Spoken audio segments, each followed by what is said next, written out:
बिस्मिल्लाहिर्रहमानिर्रहीम। अस्सलाम वालेकुम। जी बच्चों, कैसे हैं आप लोग? ठीक ठाक हैं सब? अच्छा, आज कुछ एक तो बहुत ही अहम बातें आप लोगों से करनी थी और कुछ गपशप भी हो जाएगी आप लोगों से।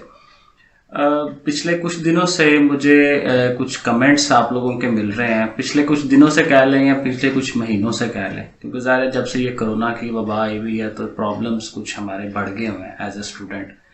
तो एक कमेंट जो है वो बार बार सामने आ रहा है कि भाई हमारी तैयारी पूरी नहीं है। हमें चूँकि स्कूल हमारे नहीं लगे प्रॉपर तरीके से और हम पढ़ भी नहीं पाए, टीचर्स ने हमें पढ़ाया नहीं है, हमें पता नहीं है हमें क्या करना है, तो हमारी तैयारी जो है वो सही तरह से नहीं हुई।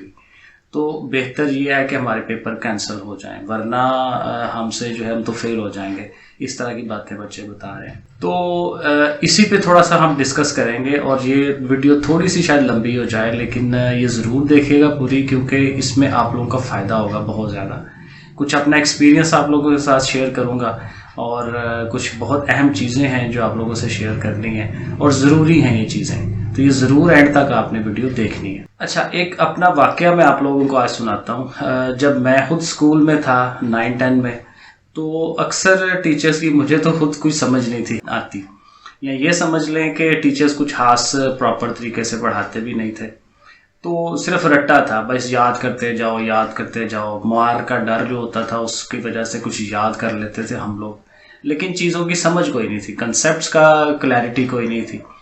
और मुझे खुद याद है कि किसी भी कंसेप्ट को 3-4 दफ़ा जब हमने रट्टा मारा होता था ना, बार बार हम याद कर रहे होते थे, तो याद करते करते एकदम से माइंड हमारा जो ना वो क्लिक कर जाता था कि हाँ ये चीज़ ये है।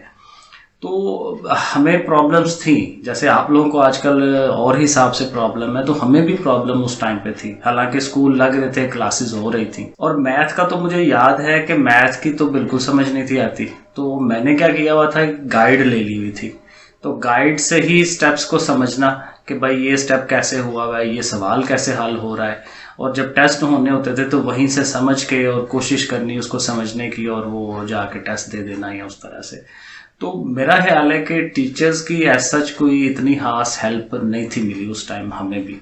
मुझे खासकर तो कोई इतनी खास समझ किसी टीचर की नहीं थी आई। अब देखिए, हालात तो वाकई बहुत खराब हैं। सिचुएशन कोरोना की प्रॉब्लमेटिक है, स्कूल हम जा नहीं पा रहे थे, तो काफ़ी सारी प्रॉब्लम्स हमारे साथ है। लेकिन देखें, यह सिर्फ हमारे साथ नहीं है, सब बच्चों के साथ है।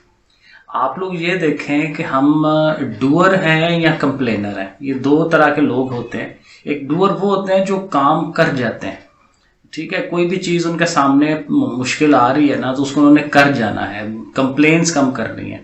और कंप्लेनर जो होता है वो उसने हमेशा बस कहना भाई नहीं हमसे नहीं होगा, ये हो गया वो हो गया, भाई ये चीज़ थी इस वजह से मैंने ये कर पाया, ये वो।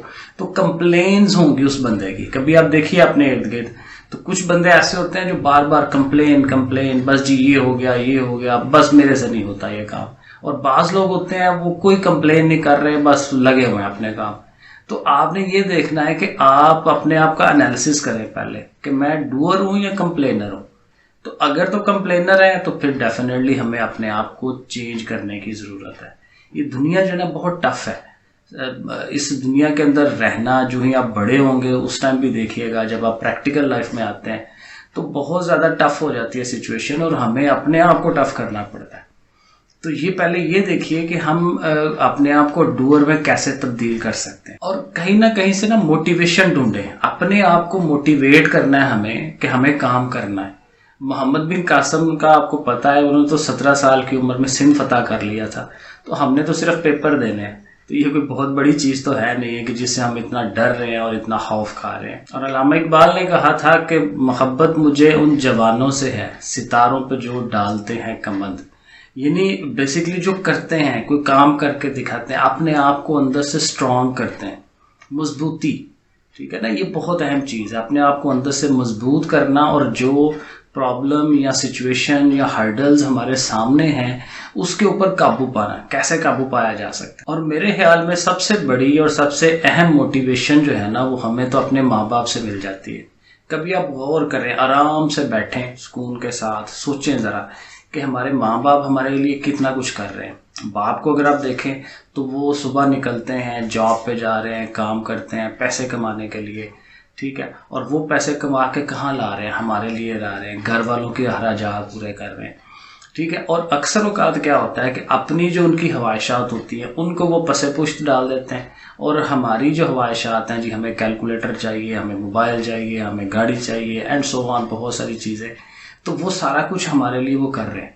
ठीक है, और माँ को दूसरी तरफ देखें तो वो सुबह शाम जो है आपके कामों पे लगी हुई है, बर्तन धो रही है, आपके कपड़े इस्त्री कर रही है, कपड़े धो रहे हैं, घर की सफाई है, सारा दिन काम के लगे होते हैं।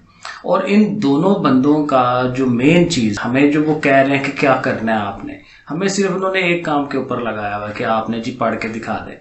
ठीक है, आपको सिर्फ पढ़ाई पे है, बाकी घर के छोटे मोटे काम होते हैं वो भी करवाते हैं वो लोग साथ, लेकिन मेन काम उन्होंने हमें कहा हुआ जी आपने पढ़ के दिखाना है, अच्छे नंबर लेके दिखाना है।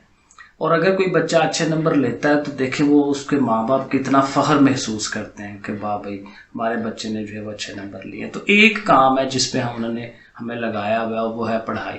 तो हम क्यों नहीं कर सकते उनको खुश करने के लिए, अपने माँ बाप को खुश करने के लिए आप ये काम कर लें, क्योंकि वो देखे ना आपके लिए क्या कुछ कर रहे हैं, तो हमें भी तो कुछ ना कुछ उनको करके दिखाना है। तो ये एक काम है वो अब हम कर सकते हैं और करना चाहिए भी। अच्छा, अब आ जाए ज़रा पढ़ाई की तरफ। तो पढ़ाई करने के लिए अब जाहिर है हमें करनी तो है, लेकिन उसके लिए कोई लंबे चौड़े आप शेड्यूल बनाने मत बैठ जाए। टाइम आपके पास थोड़ा है, बस पढ़ना शुरू कर दे। ठीक है, ये मत सोच रहे जी मैं ऐसे शेड्यूल बनाऊंगा, हफ्ते वाले दिन ये पढ़ना है, जुमेरात वाले दिन ये पढ़ना है। बस शुरू कर दे पढ़ना। एक पॉइंट तो ये है कि बस स्टार्ट कर दे, जंप कर दे उस चीज़ के अंदर। और देखे कोई भी जो हमारा पेपर आता है, जैसे फिजिक्स है, केमिस्ट्री है, जनरल साइंस है, कुछ भी है, तो हर पेपर के 3 मेजर उसके पार्ट्स होते हैं। एक एमसीक्यू है, एक शॉर्ट क्वेश्चंस हैं और एक लॉन्ग क्वेश्चन है। अब सबसे अहम पोर्शन क्या है? सबसे अहम पोर्शन हमारा शॉर्ट क्वेश्चन है। अब शॉर्ट क्वेश्चन जो है वो पूरे पेपर में से जो आधे नंबर हैं वो सिर्फ शॉर्ट सवाल के होते हैं, तो ये सबसे अहम चीज़ है। तो सबसे पहले आपने ये देखना है कि हम अपने शॉर्ट क्वेश्चंस को रेडी कर लें। ठीक है, और वो हो जाते हैं, कोई इतना लंबा चौड़ा काम नहीं है। डेफिनेशंस हैं, तरीफे हैं, छोटे छोटे 2-2 लाइनों के, 3-3 लाइनों के। तो आप एक सारा दिन बैठें तो देखें कितना सारी चीज़ें याद हो सकती हैं। अब ज़ाहिर सारा दिन तो काम नहीं होगा, लेकिन एक दिन के अंदर देखें काफ़ी सारी चीज़ें याद हो जाती हैं। ठीक है, और उसके बाद आप एमसीक्यूज़ पे जाएं। और एमसीक्यूज़ के लिए मैं पहले भी कई दफ़ा बता चुका हूँ कि पास्ट पेपर्स जो हैं, मॉडल पेपर जो आपने अगर कोई लिए हुआ है, तो उसके 10, 12, 14 जो मॉडल पेपर्स हैं उनको ज़रा पढ़ के देख लें। वो एमसीक्यूज़ बार बार रिपीट हुए होते हैं, तो अगर आप उनको थोड़ा पढ़ लेते हैं, समझ लेते हैं, तो वही सारी चीज़ें हैं। तो ये एमसीक्यूज़ भी बड़े आसानी के साथ तैयार हो सकते हैं, इतना टाइम नहीं लगता उसके अंदर। और जो लॉन्ग क्वेश्चन है, लॉन्ग क्वेश्चन तो ज़ाहिर है जब शॉर्ट कर रहे हो तो उसी के साथ वो रेडी होने शुरू हो जाते हैं।